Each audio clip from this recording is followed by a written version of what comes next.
Hello there. I'm on YouTube at the same time, so I'm just going to wait to see everyone join us and then we'll get started.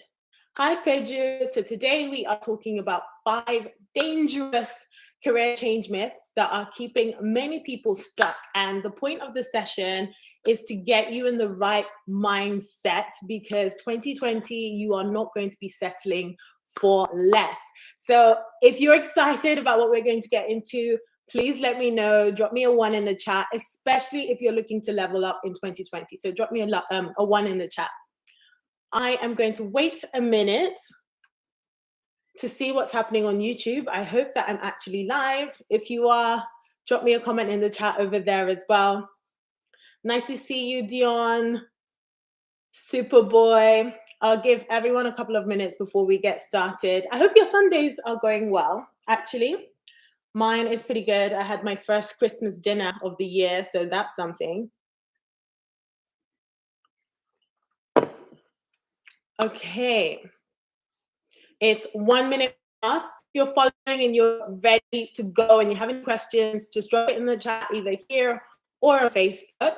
Before I get into this, thank you very much for joining me today on this Sunday, this lovely evening. I just wanted to give you the heads up that on Thursday, I am going deep with an advanced private training for mid to senior level professionals who want to make a career shift. It's application only because it's a very small, intimate group, and we are going to be going deep. I'm going to be talking about how you can make a 6-figure career shift without taking a pay cut or starting over from scratch. So if you're following on Instagram, just head to the link in my bio and submit your application before Thursday to join me. If you're watching this afterwards or you're watching it on YouTube, you can do the same. However, you have one opportunity to join me live so that you can ask me all of the questions that you want. So let's get into it. We are going to be talking about 5 dangerous career change myths that are keeping many people stuck in the jobs that they're in and settling for less. And the reason why I call them dangerous is because even though they are very, very common and we hear them all the time, they're actually stopping people from really stepping into the growth and the opportunities that are meant for them. And this is a massive red flag that even if you're happy in your job, when you start to hear your bosses say these things, it's social conditioning seeping in. And you always want to make sure that you are taking charge of the trajectory of your career and that you're not sacrificing your personal happiness for the sake of any job. So we are going to get into it now. The first myth that I hear all the time is that you need to know exactly what you want to do next before you can make a career change. I think that this is something that paralyzes so many people, and it's shown as analysis paralysis because we then start thinking of ourselves as single dimensional beings as opposed to people who are multifaceted. What you liked when you were 18 is going to be different from what you liked when you're 35, when you're 40, when you're 50. If you're one of those people who's consistent with your interests, then that's great, right? That means you're on the right path, especially if you're happy with it. However, if you're a very clever person, if you've achieved some level of success, a lot of that can be transferred into something new. Give yourself the grace to try something new because a career change really doesn't have to be permanent at all. So for me, for example, when I was starting my career, I really, really wanted to be a partner. That was my thing. I was like, I'm going into a law firm and I'm going to get to the pinnacle of this thing, of this industry. And that's what a lot of us, especially like Africans, are taught when we're growing up. It's like, when you go to this company, you're going to be the boss, right? And if you're ambitious, if you're a type A person, there's no reason for that. But then what happens along the way, and what happened for me, is I started to get exposure to the client side. I started to get exposure to tech. If you haven't seen my story on YouTube where I talk about why I made my $200,000 career change, and the only reason why I'm not mentioning numbers here is because 1, it's good for the algorithm, and 2, it's something that I know a lot of us aspire to. So I want you to know that salary is not the be all and end all, because we have so many people who are making that money and upset. And you can see, you hear this in the news all the time with celebrities who we're wondering, like, how is this person so wealthy and have all of these opportunities and have all of this access, but still very unhappy, and they do unfortunate things to themselves? That will never be us. So the point here is that you don't always need to know what you want to do next. But if you're the type of person who is driven, if you have certain goals, if you have clear grasp of your values, of your interests, it's going to be easier for you to navigate your next move. So for me, I'm a huge opportunity spotter. Like I said, I wanted to be a partner when I first started my legal career, and I realized, hold on, some of my clients, the ones who are making the most money, the ones who are instructing us on deals, are the ones who used to be lawyers and are now doing something else, right? So, for example, we think about someone like John Grisham, who used to be a lawyer before he became an author. Then you look at Jeff Bezos, for example, who used to work on Wall Street and went into e-commerce, and now like he's the founder, the billion-dollar founder of Amazon, as we all know.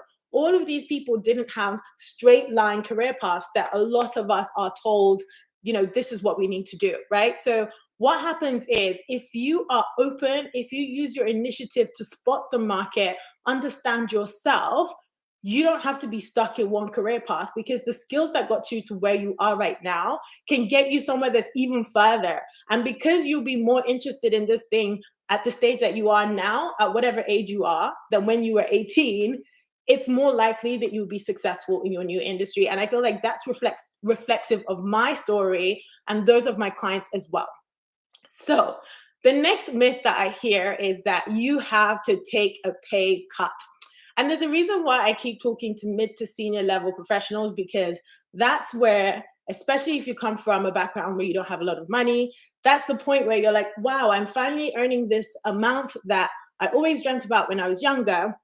How can I leave it to start again, right? This is the myth that everyone thinks that in order for you to shift industries, whether that's to go into tech, whether that's consulting, you have to take a pay cut. And that's not always the case. That's very linear, very lateral. That's obvious thinking, right? If you are a clever person, if you have the right mentorship, if you have the right coaching, you will know that there are so many ways that you can pretty much leverage what you're earning right now, leverage your skills, leverage your experience to earn just as much, if not more, than what you were earning before. So for me, for example, I'm a consultant. And if you compare how much consultant lawyers make to how much lawyers in private practice or in-house make, it's not really comparable, right? The benefit is that, we have a lot more flexibility. So if I work as much as a lawyer in private practice, I'm actually earning more than that. So anyone who is in law can testify to this, and anyone who understands that market can testify to that, right? And there are so many ways that you need to think about money. Stop thinking in terms of your salary, think in terms of your income. So if you are trading 18 hours of your day or 16 hours of your day going to a job, and you have a fixed salary, and you're worried about making a change to a new job or a new industry or a new line of work that will give you the opportunity to have more free time, where you could actually build a business that could at some point earn more than your current six-figure salary that you're earning, it's a very defeative, a very narrow way of thinking. You need to think about income as opposed to salary, because we've all seen what's happened with the pandemic right now. Many people had very solid jobs and were very secure, and then all of a sudden it's like we're making people redundant because your company doesn't have enough space, they can't guarantee enough profitability for their shareholders, blah blah blah. So people who are very talented are being let go, and these people sometimes find themselves in the very unfortunate position where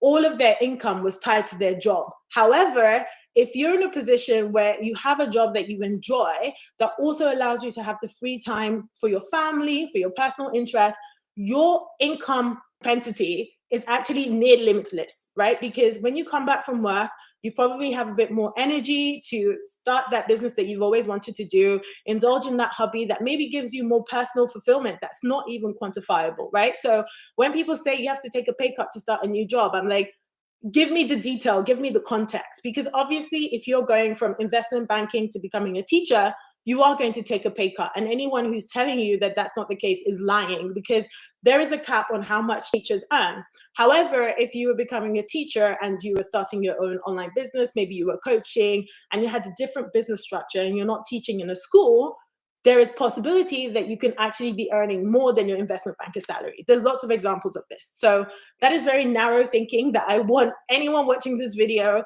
who's a mid to senior level professional who wants to make a career shift to start thinking. And we really go into this in the training that I said I'm hosting on Thursday. If you haven't applied and you're serious about leveling up next year, please there's nothing that you're waiting for. Start to do that now, right? Because it's one thing for you to say that I want to do something, and it's another for you to actually take action and start seeking guidance from people who have done the exact thing that you want to do. So we only have a couple of more days that we're reviewing applications. If you're serious about this, make sure you apply.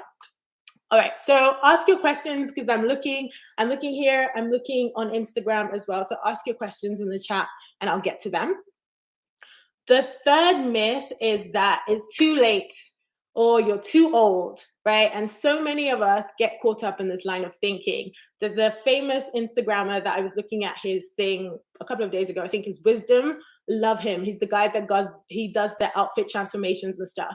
And he was talking about how he feels old and he's 20. I'm like, yo, this guy is probably a millionaire at 20 and he feels old. So this is something that we all go through all the time, right? You're always thinking you're too old, you've invested so much. And it's it's a big sign of limited thinking, because if you're a mid to senior level professional and you've been working for a few years, you have gained transferable skills and experience we're not even talking about your innate skills, right? We're talking about the experience that you've gained working for a few years. So if you know how to strategize, if you know how to approach companies in the right way, if you know how to build relationships with the right people, just the way we show you in the Career Game Changing program, there is no reason why your age or your experience should hold you back. Instead, that should be an asset. And there's so much evidence of this beyond myself, right? We're even talking about, I'm thinking right now of a client on CGC who's also going from law to tech.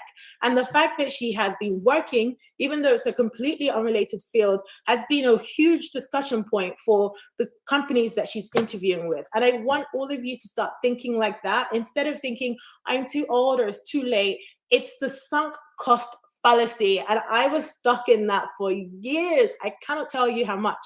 I was like, I went to university, I went to law school. What is the use of me now trying to want to make a change? Like, what's the point?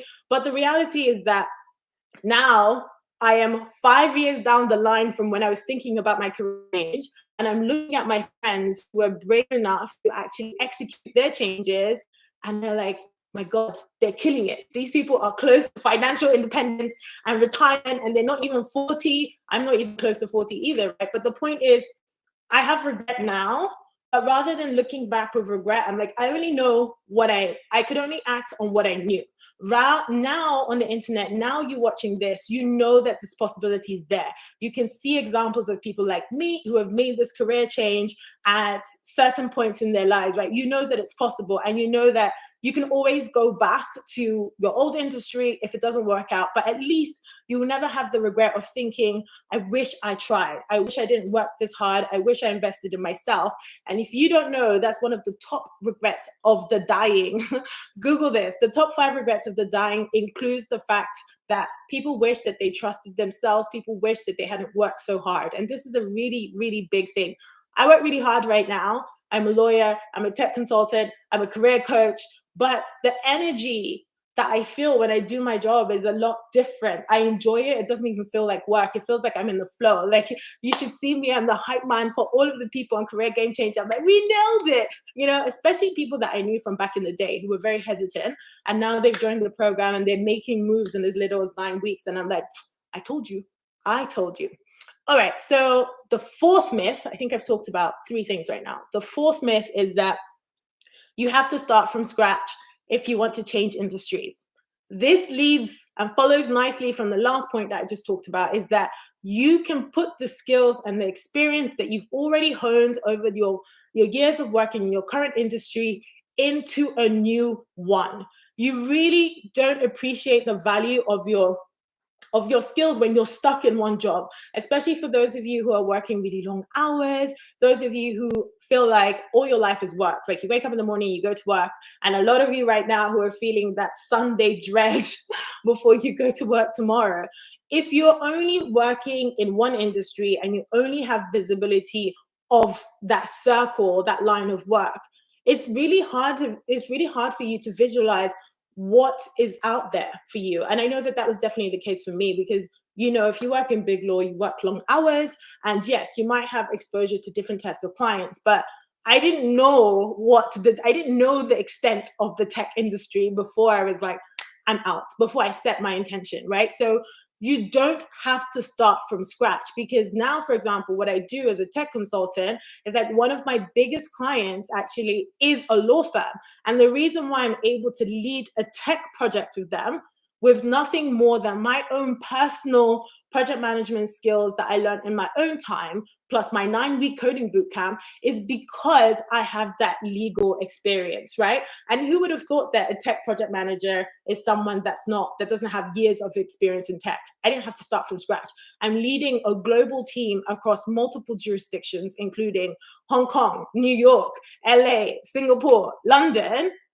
And I don't have to start from scratch. I didn't have to start from scratch. I was able to pitch myself. I was able to position myself. These are all strategies that we talk about on the Career Game Changer program. Like I said, if you haven't applied yet and you're serious, this is the time for you to start, because when companies start to ramp up their hiring, you want to be right there positioned. You want them to be reaching out to you. You want your cheerleaders to be speaking on your behalf, because this leads me to my next point, which is the myth that no one will hire you if you don't have clear, direct experience. This is a tough one. It's not true. Let's just put it that way. It's not true. It really depends. It's not true as a blanket statement. Let me clarify that, because obviously no one's going to hire you to be a doctor if you don't have experience in medicine and you don't have the relevant skills for a job of that magnitude. No one's going to hire you to be a lawyer if you're not qualified and you don't have the rights to practice in the jurisdictions that you want. However, depending on the move that you're trying to make, for someone like me, it was law and project management and tech.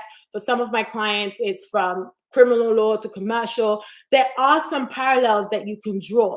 And it's all about knowing how to present this, all about knowing the persuasion skills that you have, knowing the right strategies to get in front of the decision makers. Because what you need to know right now is that applying for jobs on Glassdoor, on LinkedIn, or a company's website as a career changer is a complete waste of time.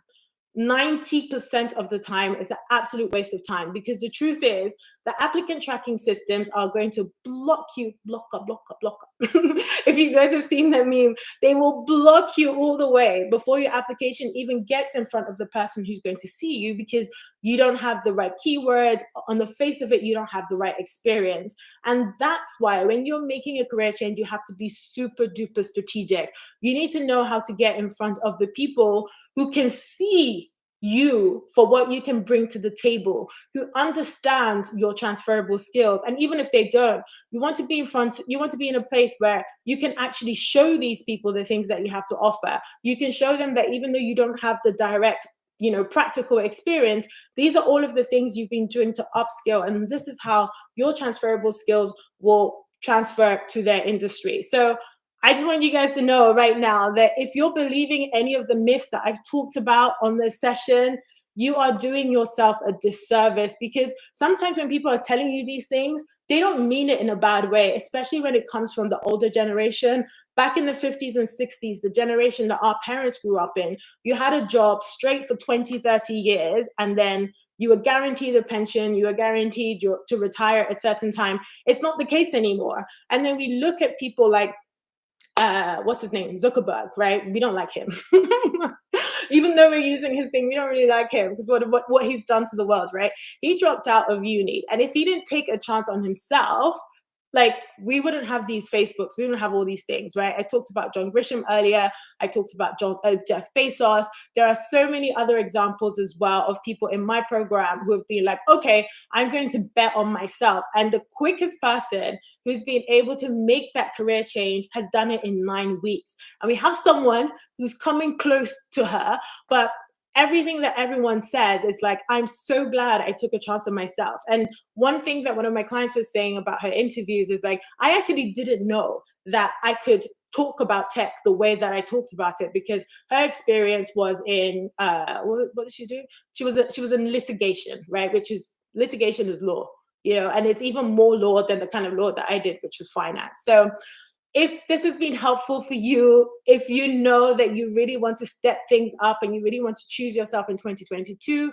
and you don't want to settle for a job that like burns you out, makes you bored, doesn't excite you anymore, or even if you like your job, if you know that there are more things out there, or more jobs, more opportunities that you can explore, then what are you doing? Really take a chance on yourself. Like I said, apply for Career Game Changer. If we can help you, we'll get back to you. If we can't, we'll give you the feedback. But Thursday is when I'm going all in. I'm going to be breaking down the exact strategies that I used and other mid to senior level professionals in my Career Game Changer program have used to make a career change without taking a pay cut or starting over from scratch. So I hope that this session has given you some clarity. I am now going to be taking some questions. So let's see.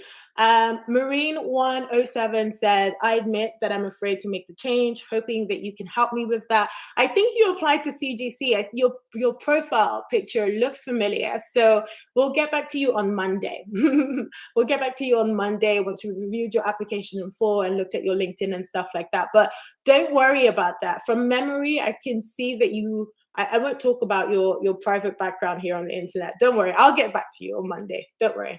All right. Let me see the questions that I have over here. Hey, Marie. Marie is a witness to my career change. All right. So let's go. Do you provide guidance on which areas in tech would be best for a student's skill set and desires? Yes, we do. But ultimately, it comes out of the discussions that we have, because a lot of people are turned off from going into tech because they think that they need to learn how to code and all of these things. And other people are afraid that they don't know maths and they think that they can't code. But actually, once you start doing that internal work on yourself and you look at your background and you know the things that interest you, what we do is provide suggestions as to different tech options that you can explore. But one thing I want you to bear in mind right now is that please don't be afraid to learn how to code. And even though you might not go into engineering, it's really important to know the foundations, be able to speak the language of your colleagues and your clients. Like you guys know, I went to a coding boot camp. I did 9 weeks of coding. I knew when I walked in there that I did not want to be a software engineer, but I know that I've always had that CEO personality. I had an app that I wanted to build. Oh, sorry, someone just distracted me. I'll get back to you, James, 1 second. I had an app that I wanted to build. And when I was speaking to developer actually, the quotes that I was hearing to build the MVP of my app was $100,000. And I was like, hell no. At this point, I don't even have that much money to pay for you. That's like all of my investments, you know? So what I did was I was like, okay, I know for a fact that I want to transition into tech. I've seen the impact of legal tech and the industry shifting so fast. This is the right time for me to make my change, because I've been talking about this for 5 years and the industry is moving faster and I need to take advantage of the opportunity. What is 9 weeks in my life? And what I did, and something I always encourage people to do, is when you're feeling nervous, when you've been going over things back and forth, when you know but not taking action, you have to force yourself. And what I did was invest in myself. I paid, I think it was, I always mix it up, whether it was £6,000 or $9,000. I don't remember. I just did it on a whim. I was like, this is it. I've paid this money. If I don't do this boot camp, I've basically given money away. Like, this is a time for me to bet on myself. And I can't go into the full details of the story of my whole career change for a number of reasons, but it was wild, let me tell you. And when I bet on myself, it was like a domino effect. And that's when it goes back to my first point about the career change myths, about you don't need to know exactly what you want to do next, because you just taking action, whether that's investing in a coach, whether that's investing in a program that teaches you how to code, whether that's speaking to a mentor with the direct intention, like, this is it, I've set myself a deadline, I'm doing this thing. The way the chips will just align, it will blow your mind. And I'm not just talking about this for myself. This is a direct quote from one of my clients in the Career Game Changer program. So I will get back to you on that, because I can see that you've commented to me on Instagram, but also you're the same person that commented on YouTube. I love the dedication. So like I said, we'll get back to you on Monday, but hint, hint, I think you're in. So don't worry about that. You can ask me, we can talk in detail when you do join the program, because we have a whole module on this and having to make a change that is in alignment with your skill set and your desires. All right, I think there were more questions. Let me check. Let me know if you guys have been enjoying this. Please leave a comment in the chat. I kicked my boyfriend out of the house to do this session. I was like, no, I need to go deep. I don't want anyone watching me. Go away. All right. So does CGC include coaching from me personally? 100% it does. It does with me and my coaches. I'm the one giving you the goods. So yes, if that's something that you are interested in, it's not a straight up online course. There's two elements to the program. There's the live coaching. There's more than two elements, but just think about it two ways. Like you get the benefit of the live coaching with me and my team, and then you also have access to the online course as well with all of the resources that you need, all of the templates, anything that you might need is all on there. Excuse me. Any more questions? Oh, thank you so much. You said it was very enjoyable. I'm going to be doing more of these. I think I've got 2 more before Thursday. These are just public ones so that, you can ask me any questions that you want on Instagram. And like I said, we are going deep. We're going deep on Thursday. So I'm doing this so that everyone who's trying to plan their career and their goals for 2022 know that you have options, know that you can seek advice, know that this is the year that you really need to be intentional about taking ownership of your career and the trajectory. Anything that you need, anything that you want to do, it's time for you to do it, because maybe career change is too much of an extreme word. Making a shift in your career could actually be an asset, because I know for a fact now, which is a weird thing, I keep thinking about, like, am I ready to fully divest from law? And I'm going in now. Am I ready to fully divest from law? And I don't think so. I feel like I love the legal industry when the work is interesting. And I love the client side of the work. And I love the tech.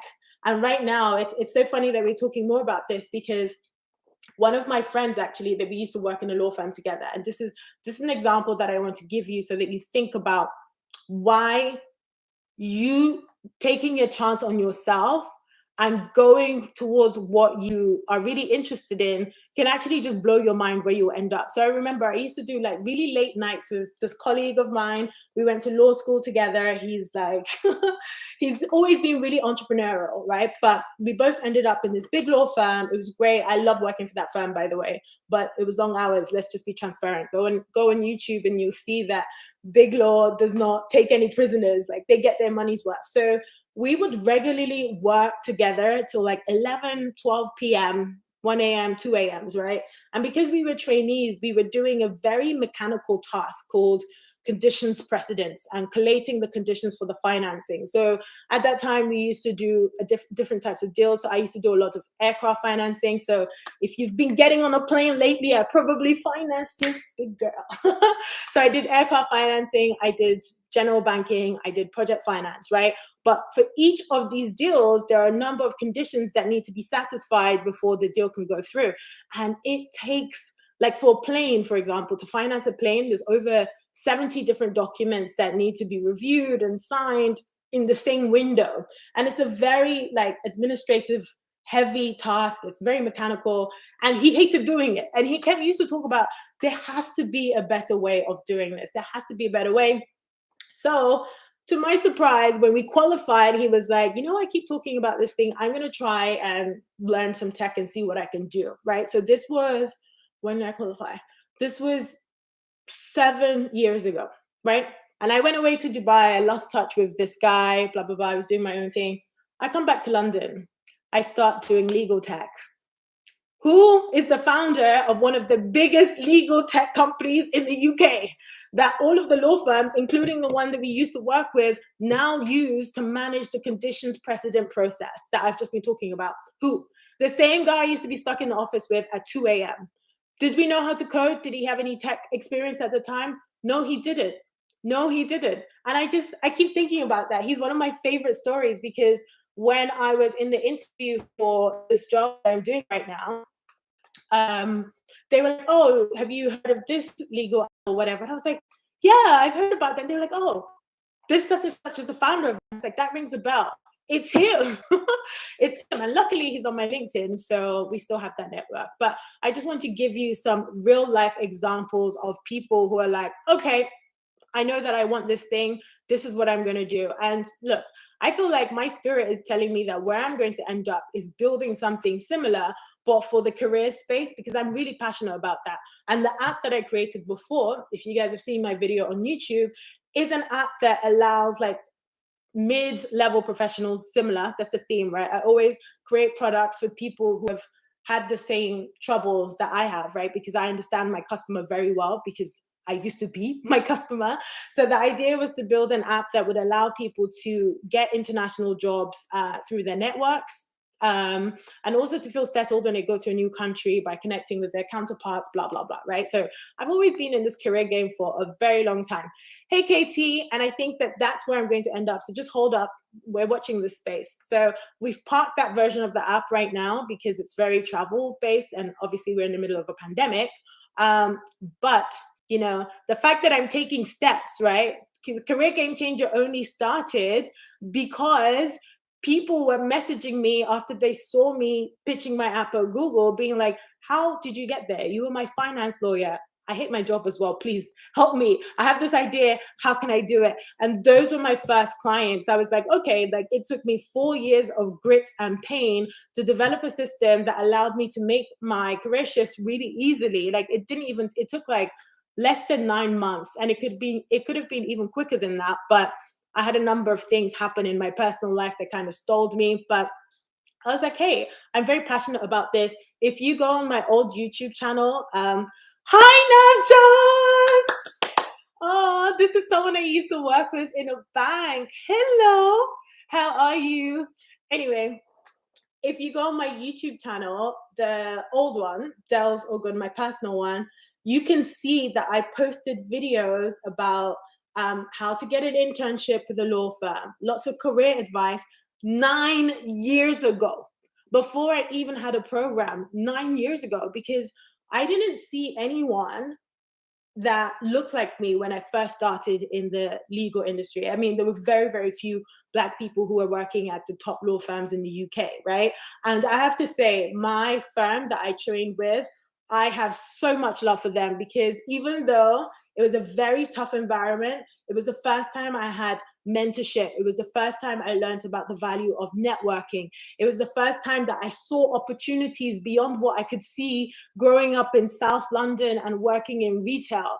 And that's why I'm so passionate about telling people to expand your view, invest in yourself. You never know where it's going to take you. And look, whatever job you're doing right now, you're watching this video, I want you to congratulate yourself for getting as far as you have with the opportunities that you've had.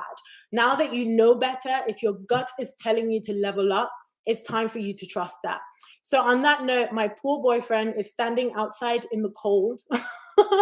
So I'm going to let him in. Thank you so much for the recommendation and the feedback. I really appreciate it. This is still really awkward for me, but I'm just like, look, like I always tell people to put themselves out there. So here I am putting myself out there. If you have any questions, feel free to DM me.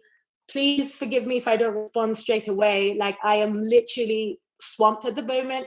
Hey, Jen, good to see you. So I will get back to you as soon as possible. And if I don't get back to you, someone from my team will get back to you next week because we are very busy. My tech project actually is delivering in January, the first phase. So don't be mad if I take a little while to respond. But Career Game Changer clients always get the priority. So if you want personal time with me, if you want to join a squad of like-minded professionals, if you want to know the step-by-step roadmap to stepping up to the next level of your career and your personal fulfillment and happiness and financial independence, all of that stuff, make sure you apply before Thursday. And if you missed that, have a look and see, maybe there might be replays. I don't know.